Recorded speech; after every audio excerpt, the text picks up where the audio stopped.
오늘 우리의 삶을 풍요롭게 할 지혜의 말씀에 귀 기울이시기 전 잠시 주님의 은혜를 나누는 일에 동참해 주시길 부탁드립니다. 이 영상에 좋아요를 누르고 구독을 통해 저희와 계속 함께 해주신다면 이 말씀이 더 많은 영혼에게 닿을 수 있는 귀한 통로가 될 것입니다. 여러분의 작은 손길이 누군가에게는 큰 위로와 희망의 빛이 될 수 있습니다. 이 채널을 통해 주님의 사랑을 전하는 저희의 사역에 동참해 주시는 모든 분들께 하나님의 축복이 가득하기를 기도합니다. 저는 유명해지거나 강력한 권력을 원하는 사람을 찾고 있지 않습니다. 제가 찾는 사람은 심령이 가난한 사람입니다. 하나님, 저를 통해 당신이 원하시는 모든 것을 이루소서라고 기꺼이 고백할 준비가 된 사람을 찾고 있습니다. 우리는 종종 다윗 왕을 생각할 때 그의 위대한 업적과 인간적인 능력, 강한 의지와 같은 것들을 떠올립니다. 물론 끈기나 성실함 같은 자질도 중요합니다. 하지만 다윗은 우리 생각과는 조금 다른 방식으로 자기 자신을 바라보았습니다. 시편 131편 1절에서 다윗은 이렇게 고백합니다. 여호와여, 내 마음이 교만하지 아니하고 내 눈이 오만하지 아니하오며 내가 큰 일과 감당하지 못할 놀라운 일을 하려고 힘쓰지 아니하나이다. 잠시 생각해 보십시오. 그는 당대 지구상에서 가장 부유하고 강력한 사람이었을 것입니다. 세계 최강대국을 다스리며 국정관리와 개발, 주변국과의 전쟁 등 상상할 수 없는 책임을 지고 있던 왕이었습니다. 바로 그 사람이 나는 내가 감당하지 못할 복잡한 일에 관여하지 않는다고 말한 것입니다. 이 고백 속에는 그의 진정한 힘의 비밀이 숨겨져 있습니다. 그의 힘은 인간적인 헌신이나 수양, 혹은 우리가 가치 있다고 여기는 그 어떤 것에서 나온 것이 아니었습니다. 그의 힘은 오직 하나님만이 하실 수 있는 일을 이루시기 위해 하나님께서 나타나 주시기를 온전히 전적으로 의지하는 데 있었습니다. 그의 아들 솔로몬이 왕이 되었을 때 열왕기상 3장에는 놀라운 순간이 기록되어 있습니다. 솔로몬이 잠들어 있을 때 주님께서 그의 꿈에 나타나셨습니다. 그리고 물으셨습니다. 내가 내게 무엇을 줄고 너는 구하라. 하나님께서 한 사람이 잠들어 있는 동안에 나타나셔서 그의 평생을 좌우할 결정을 맡기실 수 있을 만큼 그를 신뢰하셨다는 사실이 놀랍지 않습니까? 이는 솔로몬이 어릴 때부터 하나님의 목적을 위해 철저히 준비되었기 때문에 가능한 일이었습니다. 하나님의 질문에 솔로몬은 무엇을 구했을까요? 그는 먼저 자신의 연약함을 고백했습니다. 하나님, 저는 작은 아이라 출입할 줄을 알지 못하나이다. 이것이 바로 솔로몬 왕의 고백이었습니다. 저는 왕의 직무를 수행하기 위해 나아가고 들어오는 법을 알지 못합니다. 주께서 저에게 맡기신 이 거대한 책임을 감당할 능력이 제게는 없습니다. 만약 여러분이 하나님께서 주신 사명 앞에서 압도당하는 느낌을 받지 않는다면 아마도 그 사명을 제대로 보고 있지 않은 것일 수 있습니다. 지구상에서 가장 강력했던 사람조차도 자신의 사명을 깨달았을 때 잠결에 무릎을 꿇었습니다. 그는 자신의 무능함을 고백한 뒤 이렇게 간구했습니다. 듣는 마음을 종에게 주사주의 백성을 재판하여 선악을 분별하게 하옵소서. 그는 단순히 지혜를 구한 것이 아니라 듣는 마음을 구했습니다. 이것은 지혜가 인간에게서 나오는 것이 아니라 다른 세상, 즉 하늘로부터 온다는 것을 인정한 것입니다. 제가 주님의 음성을 듣지 못하면 저는 아무것도 얻을 수 없습니다. 그는 잠결에도 이 기도를 드렸습니다. 주님께서는 그의 기도를 들으시고 이렇게 말씀하셨습니다. 내가 부나 명예나 장수를 구하지 아니하였으니 나는 내가 구하지 아니한 모든 것과 더불어 내가 구한 지혜를 내게 주리라. 이는 먼저 그의 나라와 그의 의를 구하라. 그리하면 이 모든 것을 너희에게 더하시리라는 하나님 나라의 원리와 정확히 일치합니다. 우리의 우선순위가 바로 설 때 우리가 기도하지 않은 것들에도 놀라운 축복의 효과가 나타나기 시작합니다. 시간이 흘러 예수님께서 이 땅에 오셨습니다. 그리고 인류 역사상 가장 위대한 설교로 알려진 산상수훈에서 마태복음 5장에서 이렇게 말씀하셨습니다. 심령이 가난한 자는 복이 있나니 천국이 그들의 것이며, 여기서 복이 있다는 것은 단순히 행복하다는 의미를 넘어 깊고 충만한 기쁨의 상태를 의미합니다. 그리고 그 첫 번째 복의 대상은 바로 심령이 가난한 자입니다. 심령이 가난하다는 것은 자기 비판이나 자기 연민에 빠지는 상태가 아닙니다. 스스로를 정죄하고 채찍질하는 것과는 전혀 다릅니다. 오히려 그런 것들은 심령이 가난한 상태를 흉내내는 가짜일 뿐입니다. 자기 비판과 정죄에 사로잡힌 사람은 두려움 때문에 아무런 위험도 감수하려 하지 않습니다. 하지만 심령이 가난한 사람은 담대하게 위험을 감수합니다. 왜냐하면 그들의 삶 전체가 약속의 하나님, 언약의 하나님께서 나타나 주실 것을 의지하고 있기 때문입니다. 여러분이 위대한 위험을 감수할 준비가 되어 있는지를 보면 지금 내 안에서 역사하는 것이 자기 비판인지 아니면 진정으로 심령이 가난한 상태인지를 즉시 알 수 있습니다. 성경은 긍휼히 여기는 자는 복이 있나니 그들이 긍휼히 여김을 받을 것이며 라고 말합니다. 긍휼을 베풀면 긍휼을 얻습니다. 하지만 심령이 가난하면 하나님 나라 전체를 얻게 됩니다. 단순히 어떤 영역을 맛보는 것이 아니라 천국이라는 영역 전체에 들어갈 수 있는 자격을 얻는 것입니다. 심령의 가난함이야말로 다윗을 위대하게 만들었던 자질이었습니다. 심령의 가난함이야말로 솔로몬이 잠든 침실로 하나님을 이끌었고 다른 누구에게도 맡길 수 없었던 선택권을 그에게 주었던 이유였습니다. 복음서를 읽다 보면 놀라운 사실 하나를 발견하게 됩니다.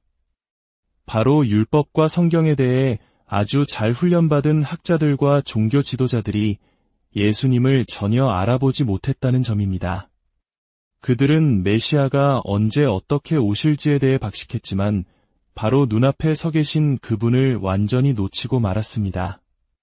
성경을 공부하는 것 자체가 문제가 되는 것은 아닙니다. 다만 성경을 공부하는 사람이라면 반드시 듣는 마음, 즉 성령의 음성에 귀 기울이는 태도를 가져야 한다는 것을 의미합니다. 성경의 저자이신 성령님만이 자신의 책을 올바로 해석하실 수 있기 때문입니다. 자기 의지로 성경을 해석하려 하면 하나님의 영의 움직임에 저항하게 될 뿐입니다. 하나님께서 다음에 어떻게 나타나실지 안다고 생각하기가 너무나 쉽습니다.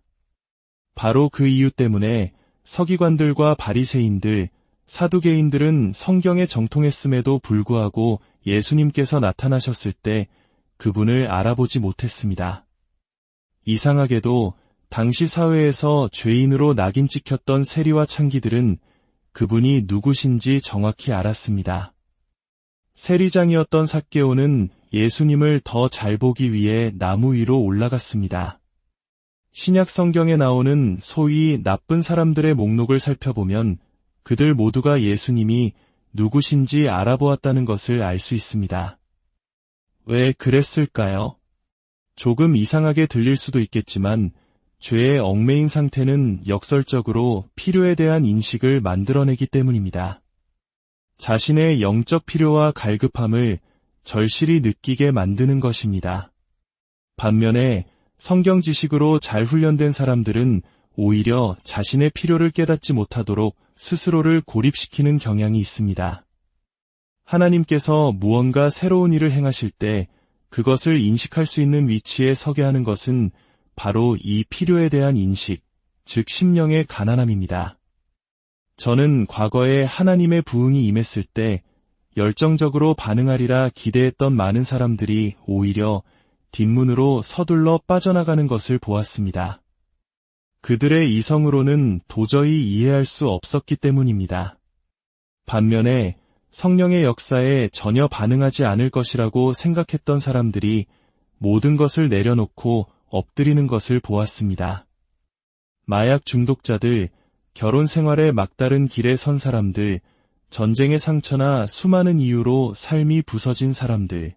그들이 교회에 왔을 때 저는 그들 중 단 한 명도 그곳에서 일어나는 하나님의 역사에 대해 문제를 제기하는 것을 본 기억이 없습니다. 문제를 제기했던 유일한 사람들은 잘 훈련받고 많이 안다고 생각했던 사람들이었습니다. 나는 도움이 필요한 사람이다. 라는 삶의 조건 자체가 불필요한 것들을 걸러내고 본질을 보게 하는 힘이 있는 것입니다. 예수님께서는 종교 지도자들을 보시며 이렇게 말씀하셨습니다.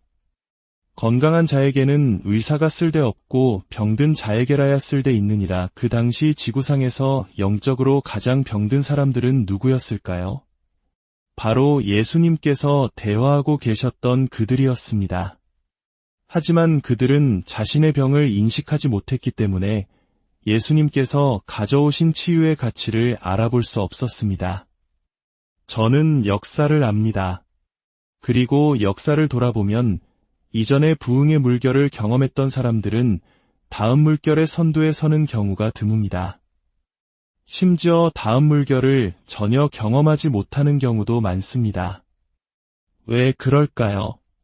아무것도 몰랐을 때 그들은 하나님께서 어떻게 일하시는지 배웠습니다. 그리고 이제 그들은 다음에 무엇을 기대해야 할지 안다고 생각하게 되어 스스로 자격을 박탈해버리는 것입니다. 그래서 하나님께서는 다시 한번 자신이 무엇을 하고 있는지 모르는 사람들, 오직 하나님만을 의지하는 사람들을 찾으셔야만 합니다. 왜냐하면 심령이 가난한 자가 하나님 나라 전체를 얻기 때문입니다. 더 큰 파도가 작은 파도를 따라잡아 집어삼키는 꿈 이야기가 있었습니다. 지금 우리가 경험한 부흥의 물결은 제가 본 것 중 가장 큰 파도였는데 이제 더 큰 파도가 온다는 것입니다. 제 삶을 영원히 바꿔놓은 것을 집어삼킬 더 큰 파도가 말입니다. 저는 관찰자가 되고 싶지 않습니다. 저는 참여자가 되고 싶습니다. 저는 저를 실격시킬 만큼 충분히 많이 알기를 원치 않습니다. 제 마음속 깊은 곳에서 제가 하는 말에 아멘으로 화답합니다. 하나님께서 다시 한번 그 놀라운 일을 행하시도록 함께 구합시다. 성령님, 오시옵소서. 새로운 시대를 위한 새로운 사명으로 우리에게 다시 불을 붙여 주시옵소서. 더 큰 임재와 영광과 목적의 파도를 위해 우리를 준비시켜 주시옵소서. 굴복하는 마음을 주소서. 심령이 가난하게 하소서. 마치 선물처럼 심령의 가난함을 위한 은혜를 부어주소서. 우리 안에서 역사하여 언제나 위대한 위험을 감수할 준비가 되게 하는 능력이 되는 선물을 주소서. 주님, 이 갈망을 더하여 주소서. 다시 주님, 새로운 불의 세례를 주시옵소서. 이 말씀을 듣고 있는 모든 이들에게 신선하고 강력한 불의 세례를 부어주소서. 오소서, 주님, 더하여 주소서. 더욱 부어주소서. 주님, 더 깊은 곳으로, 바로 여기서 저와 함께 시작하소서. 더 깊이, 더 깊이, 더 깊이 들어가게 하소서. 주님, 다시 그 일을 행하소서. 지극히 높으신 분이여, 다시 행하소서. 신선한 불의 세례를 다시 부어주소서. 이번에는 더욱 크게 부어주소서.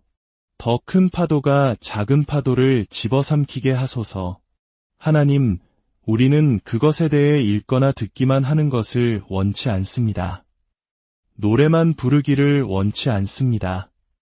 바로 이 땅에 우리 가운데 그 일을 행하소서. 우리는 예라고 대답합니다.